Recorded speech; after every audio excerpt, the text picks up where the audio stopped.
2019 елның 1 октябрендә Соба муниципаль районы советы каршындагы яшьләр парламентына сойлаулар старт алды. Сойлауларның оештыру комитетына Соба районыннан 9 авыл җирлегеннән 13 кандидат үз программаларын тапшырды.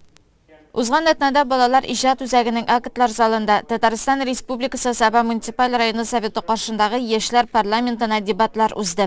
Дебатлар өчен яшьләр һәм авыл темасы сайлап алынган иде. Актив яшьләр Саба районында аз түгел, тик сәясәт белән кызыксынучылар юк дәрәҗәсендә.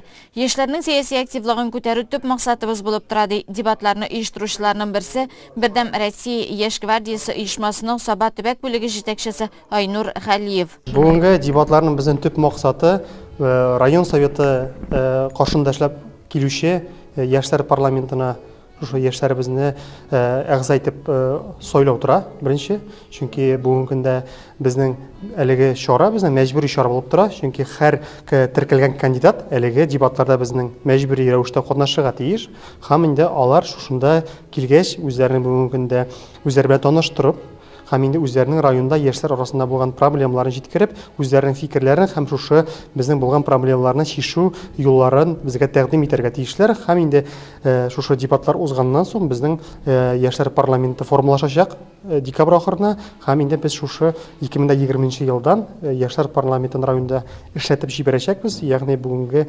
безнең районыбыз советы каршында яшьләр парламентының төп максаты ул район советы депутатлары белән берлектә шушы районыбыздагы яшьләр проблемасын, яшьләр мәсьәләсен безнең район советында инде әлбәттә яклап чыгу, яшьләр инициативасын һәм инде безнең шушы әгъзаларыбыз шушы эшчәнлектә бик тә актив катнашыр дип өметләнеп калабыз. Безнең район советы карары нигезендә алар төгәл 5 ел вакыт эчендә сайланалар һәм 5 ел эчендә, ягъни 2024 елның декабрь аена без инде яңадан яшьләр советына, ягъни яшьләр парламентына без сайларга тиеш булабыз, яңадан сайлаулар үткәрергә тиеш булабыз. Дебатларда катнашу өчен төрле өлкәләрдә хезмәт куючы яшьләр килгән иде.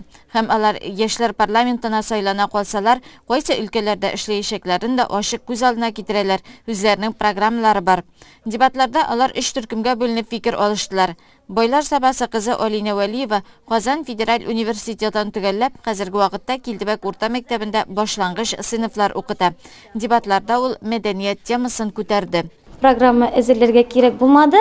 Мәктәптән миңа тәкъдим иттеләр дигән шундый яшьләр арасында яшьләр парламенты ясала икән, шунда кандидатка үзеңне тәкъдим итәсең килмиме дип әйттеләр дә, мин ризалыгымны белдердем һәм заявка тутырдым дагын катнашырга үземнең кандидатурамны белдердем. Мин уйлавымча күбрәк культура буенча юнәлешләрне күтәрермен дип уйлыйм, чөнки мин сәнгатьне бик яратам, үзем дә сәнгать ягыннан үземне ачырга тырышам, шигырьләр язам, буш вакытымда җырларга да яратам һәм шуңа күрә үземнең эшемне дә шул сәнгать ягыннан сайладым. Балалар белән эшләү ул үзе бер сәнгать бит инде.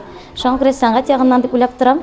Дебатлар вакытында һәр кандидат үз планнары белән таныштырды. Авыл яшьләренең эшчәнлеге турында үз фикерен белдерде һәм әлеге мәсьәләләрне хәл итү юлларын да тәкъдим итте. Дебатларда шулай ук Бердәм Россия партиясының Саба җирле бүлекчәсенең башкарма комитеты җитәкчесе Фәрит Зарипов катнашты һәм яшьләргә зур өметләр баглауларын белдерде. 2019 елның 20 декабренә кадәр исә Сабый молодежь хэштеги буенча онлайн марафоны һәм кандидатлар өчен тавыш бирү бара.